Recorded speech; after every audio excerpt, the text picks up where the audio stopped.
Halo semua, kembali lagi di channel Naik Level. Pada video kali ini, saya ingin mengupdate ya analisa saham BRIS, di mana BRIS ini sudah rilis laporan kuartal 1 2023 tanggal 27 April. Hari ini tanggal 7 Mei ya, hari Minggu, kemarin hari Jumat, hari bursa, harganya nggak kemana-mana di 1750. Tanggal 16 Februari terakhir saya update analisa saham BRIS. Ya, kalau kita cek kinerja harga sahamnya ini sedang naik semua. Ya, memang ini mendekati harga tertinggi setahun terakhir ya, 1820. Harga terendahnya di 1095. Nah, seperti biasa nanti kita akan bahas saham BRIS ini dari 4 analisa. Yang pertama dari fundamentalnya, gambaran perusahaan dan kinerjanya secara umum. Kemudian dari seasonality ya, biasanya bulan-bulan apa saham ini naik atau turun. Dari bendarmologi, bagaimana saham ini berpindah tangan selama setahun terakhir dan update di bulan Mei ini. Dan terakhir kita akan review di technical, analisa technical tanggal 16 Februari 2023 yang saya sudah upload videonya dan kira-kira arah harga sahamnya akan kemana ke depan.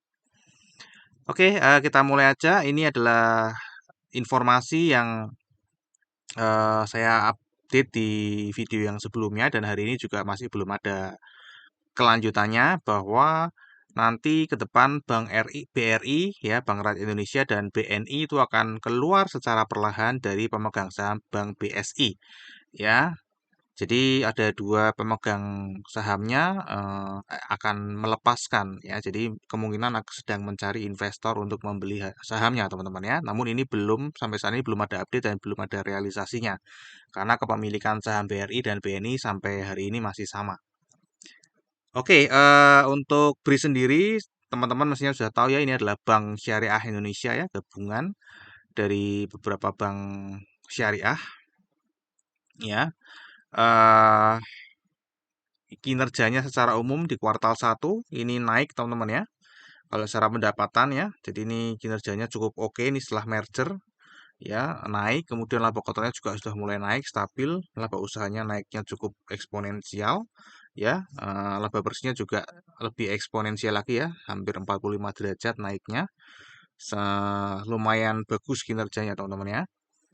Kalau kita lihat dari struktur pendapatannya, kenaikannya ditopang oleh turunnya beban pokok penjualan ya yang sangat drastis.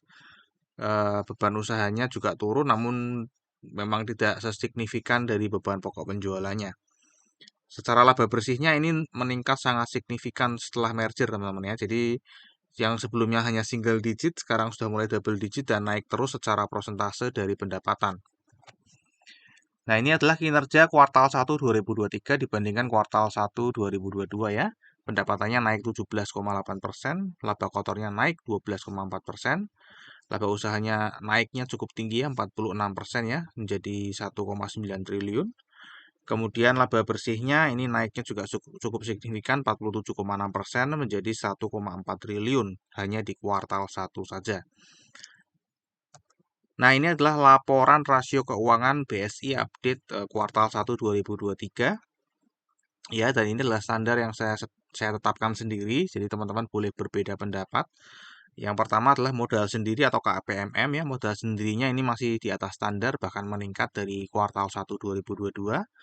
Kemudian aset produktif bermasalahnya ini juga bagus ya karena di bawah 2% berarti kecil ya yang bermasalah. Kemudian CKPN-nya di sini lebih besar daripada gross NPL jadi masuk dalam kategori standar. Untuk NPL gross, NPF gross di sini standar teman-teman ya 2-3% dan NPF netnya ini bagus karena di bawah 1.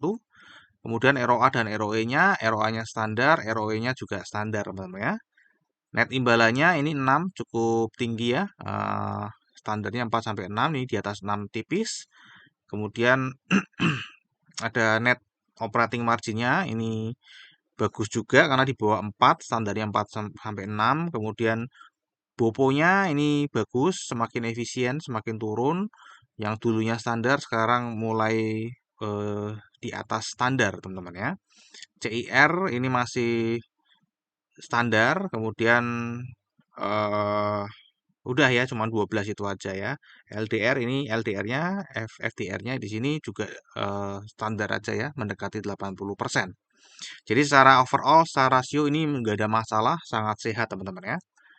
Kemudian kalau kita cek dari valuasinya pada saat video ini dibuat itu valuasinya 2,31 dan PER-nya 13,84. Kalau kita bandingkan PBV-nya ini sudah naik cukup signifikan daripada 2022 teman-teman ya. Nah, untuk PER-nya ini masih lebih rendah dibanding tahun-tahun sebelumnya meskipun sudah lebih tinggi sedikit daripada tahun 2022. ROE-nya 13,52% dan kita bayarnya di PBV 2,31 sehingga earning yield-nya di sini kita 5,86%. Jadi ini terbilang mahal. Untuk dividen sendiri ini tidak rutin bagi dividen ya dan baru 2 kali bagi dividen. Terakhir yieldnya 1% aja. Dan ini 2022 IPS sudah closing ya. Ini juga sudah saya bahas di video yang sebelumnya. Cuman harganya berubah ya, jadi 23 dibagi 1.750 sekarang 1,3% kira-kira estimasi kalau membagi dividen. Sampai saat ini belum ada informasi ya, mau bagi dividen atau enggak. Kemudian kalau kita cek 2023, kinerja kuartal satunya tadi kan memang naik ya, cukup tinggi sehingga annualize-nya ini EPS-nya di forecast 126 atau tembus all time high ya teman-teman ya. Oke, untuk secara seasonality ini cukup menarik teman-teman ya, karena di tahun 2023 ini setiap bulan harga sahamnya pasti naik ya. Meskipun di sini chance-nya kecil sekali ya, April kecil namun ini konsisten naik di 2023 dan sudah naik 34% ya. Secara total nanti ada potensi naik di bulan Juli 60% teman-teman ya. Nah, ini secara bandarmologinya kepemilikannya ada Bank Mandiri 51%, BNI 23% dan BRI 15,38%. Masyarakat ada 9,91% aja. Direksi dan komisarisnya memiliki saham yang cukup besar. Ini ada direksi ya, namanya Ngatari. Ini cukup besar sekali. Porsi kepemilikannya ada 17,74 juta lembar saham. Jumlah kepemilikan atau jumlah investornya ini menurun signifikan teman-teman ya, menurun terus terutama di kuartal 1 2023 ya. Setiap bulan menurun ya. Justru di harganya tadi naik terus ya setiap bulan di seasonality ya. Ya, ini naik, Januari turun, investor retailnya harganya naik, ini harga naik, malah investornya turun. Kalau kita cek ke partisipasi asing di saham ini tidak terlalu besar, jadi sebenarnya bisa diabaikan saja teman-teman ya, hanya 12,43%. Namun kalau kita lihat di sini 2022 kuartal 4 dia mengakumulasi, 2023 juga sedang terhitung mengakumulasi terutama terakhir di bulan April ya, naiknya cukup banyak. Nah, ini secara detail teman-teman ya, bagaimana saham ini berpindah setahun terakhir dari April 2022 ke April 2023. Kalau kita lihat investor asing tadi selain partisipasinya kecil terhadap harga, kepemilikannya juga sangat kecil ya, meskipun tadi terlihat sedang mengakumulasi, namun ini bukan penguasa supply teman-teman, jadi kita nggak perlu follow. Ya, di sini investor lokal jelas besar ya karena eh, apa ini ada 3 pengendali di sini teman-teman ya. Saya mau coba kurangkan namun saya tidak mengetahui jumlah pemegang sahamnya April 2022 jadi ini jadi minus kalau dikurangkan. Ya jadi saya nggak bisa mengurangkan ini supaya mengeluarkan saham pengendali. Kalau kita lihat di sini ya teman-teman ya. Selain pengendali ya yang menguasai supply adalah lokal ID teman-teman ya. Jadi investor retail lokal ini paling banyak yaitu 3,3%. Ya, yang lainnya nggak ada yang lebih tinggi daripada ini, ya. Kalau kita lihat investor asing mulai membeli, ya, namun sekali lagi ini kecil ya, jadi mestinya ini price taker ya, bukan price maker. Kalau kita lihat investor retail lokal kita tadi selain jumlahnya turun secara orang, ini jumlah secara kepemilikannya juga turun setiap bulan teman-teman ya. Nah, di tengah pengeluaran ini, insurance ini menambah sahamnya setiap bulan. Kemudian ada reksadana lokal yang juga menambah saham BRIS setiap bulan teman-teman secara rutin.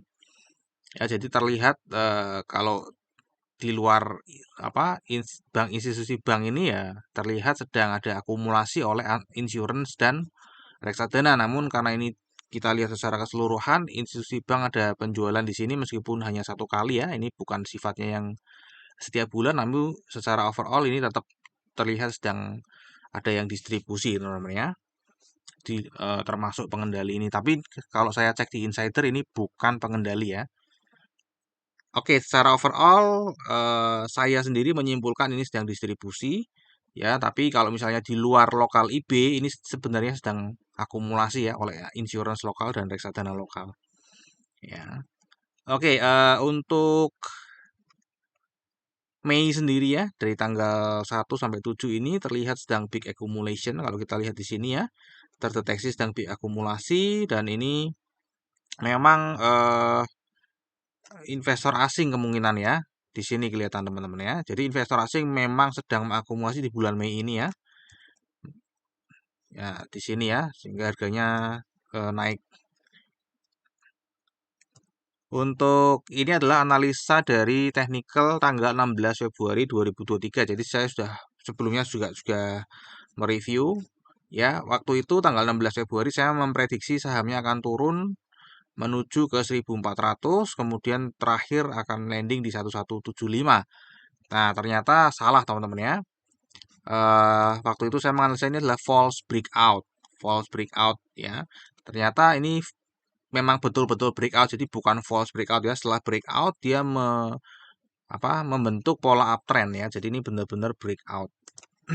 Nah, sekarang kira-kira harga sahamnya akan kemana ya? Kalau kini sudah lebih jelas ya, lebih clear ya, terlihat pola